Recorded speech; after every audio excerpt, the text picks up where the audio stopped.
Trocar um chuveiro ou mexer em uma tomada em casa pode parecer uma coisa simples. O problema é que, se não forem tomados alguns cuidados, esses pequenos serviços podem causar um acidente. E é por isso que a AES Sul tem uma campanha para conscientizar e orientar os usuários. Sobre este assunto, nós vamos conversar com o coordenador de leitura e corte da AES Sul, Fábio Calvo. Boa noite, seja bem-vindo, Fábio. Boa noite, muito obrigado. Uma satisfação poder estar trazendo algumas dicas de segurança para os telespectadores. Muito noite, úteis, Fábio. né, Perdigão? Eu Muito morro úteis. de medo de eletricidade. Fábio, nesses pequenos serviços, assim, onde são os maiores perigos para quem está em casa e vai mexer com eletricidade? Todo o trabalho em eletricidade, ele traz ou oferece algum risco para quem está executando ele. Então, o grande conselho é, primeiro, que ao fazer alguma manutenção elétrica, se chame um profissional, né, capacitado, habilitado para executar essa manutenção e que se é um pequeno reparo, até mesmo uma troca de lâmpada, que a primeira providência que seja tomada é que o disjuntor, né, que é a proteção da nossa residência, seja desligado para aumentar a segurança do cliente no momento dessa manutenção. Bom, como eu disse antes, Perdigão, eu morro de medo de eletricidade porque eu tive um acidente em casa, uma geladeira, fiquei grudado e desde então causou um trauma. Nunca mais eu fiz nenhum tipo de reparo em nenhum eletrodoméstico ou tomada, enfim. Aí vem essa questão, se desligar o disjuntor, está tudo seguro, está tudo tranquilo ou ainda assim há um risco? Claro, o disjuntor é uma proteção interna da residência, né? Sim. Então, ela serve para que se alguma coisa estiver errada ou algum defeito ocorrer dentro da residência, ele acabe atuando, né, e cessando o fornecimento de energia da residência. Agora, é importante sim, mesmo após desligar o disjuntor, fazer um teste com ausência, nós chamamos de um teste de ausência de tensão com equipamento específico para garantir que realmente a corrente elétrica não está passando naquele momento. Sabe por que, Perdigão, que eu fiz essa pergunta, antes de tu ir partir para a próxima? Porque a maioria das pessoas não tem ideia de como funciona a rede elétrica da sua casa. Ela não sabe qual é a geral, qual é o disjuntor, às vezes pode estar dividido em ambientes. Então, isso pode causar uma confusão muito grande, porque quando a maioria é leiga, né, a respeito da sua própria casa, de como ela foi construída, se construiu, ou se comprou, ou se alugou. Então, parece uma segurança, mas às vezes pode ter um outro dispositivo ligado que não está se referindo diretamente àquela, ou esteja ligado diretamente aonde você está mexendo. Por isso, cuidado, né? Sem dúvida. E tu falou do teste, então, para ver se realmente a energia não está passando, né? Esse teste pode ser feito com aquelas Caneta teste, né? Caneta teste. É a chave de fenda, eu né? sempre, eu nunca confio muito naquelas chaves de fenda, elas são confiáveis? Hoje o mercado já oferece, inclusive, uma caneta teste que ela é por sensibilidade, não precisa necessariamente tocar na tomada ou no fio elétrico, né? Então, apenas com a aproximação, se houver alguma corrente de energia passando, ela já vai sinalizar. Porque ela segura, essa caneta ou chave de fenda, enfim, ela segura qualquer tipo de tensão, às vezes uma tensão muito forte, não sei se pode. Como eu disse, esses equipamentos hoje eles são por aproximação, né? Sim. Então, à medida que você vai aproximando ela do local de reparo, ela já vai sinalizando a uma certa distância. Agora, aproveitando o seu comentário, né, com relação a saber onde os equipamentos devem ser ligados, onde a geral, né, os disjuntores estão localizados e quais setores da residência eles atendem, essa é uma questão muito importante, principalmente quando nós estamos entrando em uma residência que a gente vem alugar ou vem a comprar, para que a gente tenha a certeza de quais as peças e onde estão as proteções dessas peças, para evitar problemas futuros, como um superaquecimento de fios, como um incêndio acidental, né? E principalmente fazer uma revisão nessa entrada ou a cada vez que você vai adicionar um equipamento elétrico para garantir que aquele circuito elétrico da residência esteja de fato adequado para aquela carga que você está colocando na residência. Perfeito. Uma situação que eu lembrei agora também é o famoso, o pessoal chama popularmente T, né? Mas o nome correto é Benjamin. Benjamin, né? Para mim é uma novidade. Não sabia? Chamo de T. T, né? Popularmente é T. O T, o famoso T. Olha, eu já vi gente ligando tudo, até nave espacial não ter. O pessoal liga coisas potentes e vão colando um T no outro, vão ligando um T no outro. Isso é um perigo? É um perigo ele ligar, né, ou instalar vários equipamentos elétricos na mesma tomada. É um fator de risco, né? Então aconselha-se que para cada instalação, para cada equipamento elétrico tenha a sua devida tomada. Agora a gente tem um grande problema aqui no Brasil são os modelos de plug de tomada, né? Alguns são com 3, outros são os 3 com as flechas chatas, outros são com já a nova regra, né? A nova modalidade, então, nova norma da BNT. E aí, por isso, precisa dos T's para poder fazer as ligações. Por exemplo, na minha sala, tem a televisão uma entrada, aí tem um T para a televisão, aí tem um T para ligar o aparelho da televisão a cabo, aí tem outro T para... E aí, quer dizer, tu fica com vários T's de adaptadores. Isso também é um risco. Também é um risco porque você está adaptando, né, a instalação elétrica a vários equipamentos. O ideal é que você troque a tomada, né, pelo novo padrão compatível com o seu eletrodoméstico. Bom, a questão do fio terra, né? O pessoal pega esses adaptadores aí, o terceiro pino aquele seria um terra nessa nova tomada, sim, né?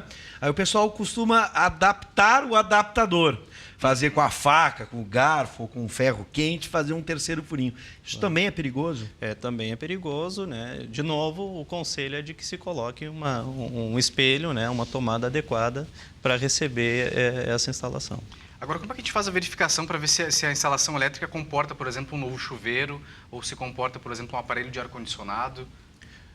Aconselha-se que a gente contrate um profissional, né, um eletricista, um profissional habilitado para que ele faça essa avaliação.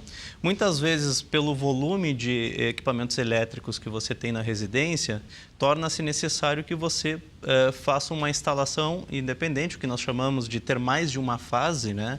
Uma instalação, às vezes você tem tanto eletrodoméstico que uma instalação monofásica já não comporta, né, todos esses equipamentos. Então, você precisa adequar a residência para fazer um balanceamento de carga entre essas fases para que você esteja mais seguro e possa usar tranquilamente todos esses equipamentos elétricos. Fábio, me corrija se eu estiver errado, mas é a questão do trifase, é sobre isso. Dá para explicar rapidamente, porque tem algumas pessoas que não fazem a menor ideia, entram nas residências e começam a instalar equipamentos. Perfeitamente.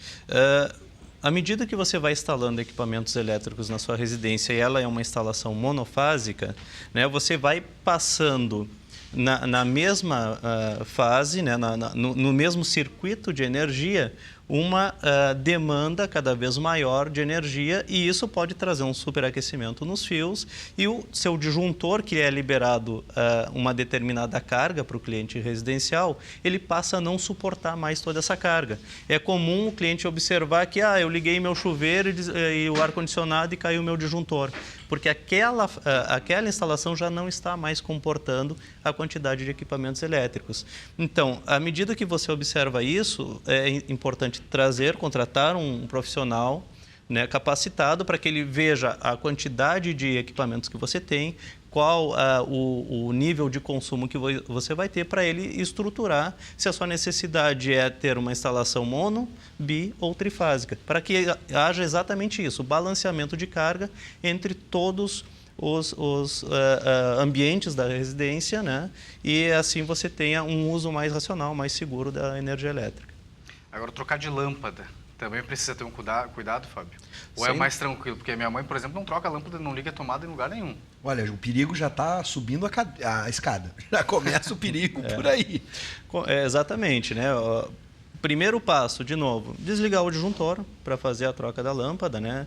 Trocar a lâmpada com a rede energizada é um risco, sim, né? Então, desligar o disjuntor, ter um equipamento adequado para subir, né? Às vezes a gente sobe num banco, sobe numa cadeira, improvisa e até não vai ter o acidente do choque elétrico, mas dá queda porque o equipamento que a gente subiu não é o mais adequado.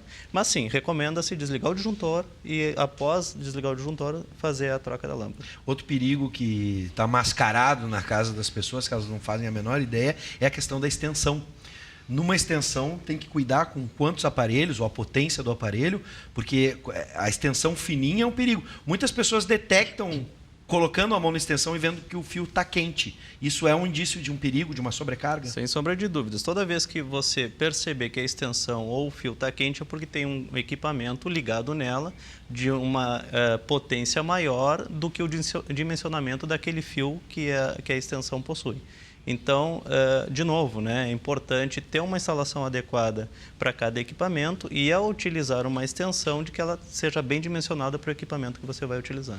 Nós temos imagens, agora o diretor estava dizendo, Fábio, de ações, isso, Guilherme, a gente pode colocar já as imagens, de alagamentos, tá? Serviços de temporal, de alagamento de residência, enfim. Quais são os cuidados necessários? Depois do temporal, normalmente o pessoal vai lavar toda a casa com lava-jato, né? E aí fica aquela extensão, aí a tomada, né? E tudo na água. Também é um risco, né, Fábio? Sem dúvidas. Água e energia elétrica não combinam, né? A água é uma condutora de energia elétrica. Então, é aconselhável evitar de que se faça qualquer uso de equipamento elétrico em áreas alagadas, inundadas, né? Justamente para evitar esse tipo de acidente. Nós vimos aqui nas imagens situações onde nós vivemos até nesse último ano de chuvas constantes durante semanas e que inundaram várias regiões, né, aqui da região metropolitana, inclusive, e por medidas de segurança nós vamos lá e desligamos esses clientes até que a água volte a um nível aceitável e não ofereça mais risco para a população. Bom, quero agradecer todas as dicas e orientações do Fábio Calvo, coordenador de leitura, corte e religue da S-Sul. Seja bem-vindo, transmito o nosso abraço à companhia. E você aí de casa já sabe, né? Não vai se meter a fazer o que não sabe, que pode dar problema e problema sério, né, Fábio? Seja bem-vindo sempre. Muito obrigado, eu que agradeço o espaço e a empresa, né, a S-Sul está sempre à disposição para esclarecer as dúvidas dos clientes. E se me permitires um último recado, né? Esse recado é em relação às podas de árvore, né? Nós temos um período do ano em que os clientes optam por fazer as podas de árvores em frente às suas residências e muitas vezes não percebem o risco em razão da proximidade dessas árvores com a rede elétrica.